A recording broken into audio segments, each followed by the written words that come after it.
UKIP leader Nigel Farage has admitted the tone he has used on issues including immigration and HIV was designed to get noticed. In an interview with Evan Davis, Mr. Farage said his party was offering positive solutions on immigration. But he said people in the UK should be concerned about those within that wish to fight us. He also told the Newsnight presenter he had been overworked at the start of the campaign, but had adjusted his diary. The interview will be aired on Wednesday at 19:30 BST on BBC One. It is part of a series of interviews with the main party leaders. Increasing division.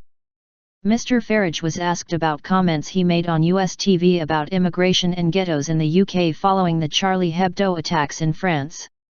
He said, "What I've said about the UK is that uncontrolled mass immigration has led to increasing division and ghettoisation in our towns and cities."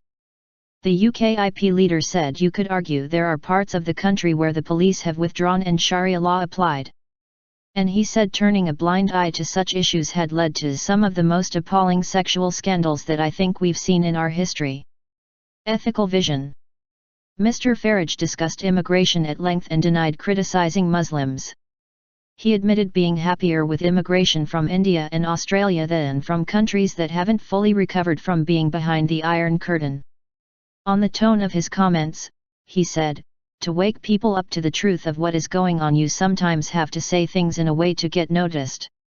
But he said his party had a vision for how to tackle immigration. He added, "The argument we are now making is that we are the one party that firstly offers a solution, which is to take back control of our borders, and secondly has a positive and an ethical vision for how immigration should be managed by having an Australian-style points system." The MEP said he was only talking about a mercifully small percentage of the Muslim population in previous comments. And pointing to estimates hundreds of Britons have gone to fight in Syria, he said, "Should we be concerned about it? Yes, of course we should." Beechersbrook. The UKIP leader also said his party's potential was massive if they did well on May 7. The three areas it will be judged on are the number of MPs elected, the number of seats where it comes second and its share of the overall vote nationwide, he added. Mr. Farage insisted he did not regret saying he would stand down as party leader if he fails to win election in Thanet South on May 7. He said, "I believe that I have given everything to try and make UKIP a political success.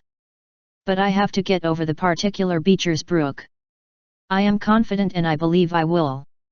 The MEP also admitted he was not operating at 100% at the start of the election campaign. He said, "I wasn't feeling quite as sharp and as fit as I should have been.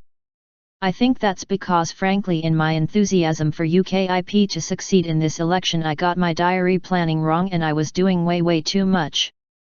But he added, "I've readjusted that. I have to say the last 2 or 3 days I'm feeling pretty bouncy."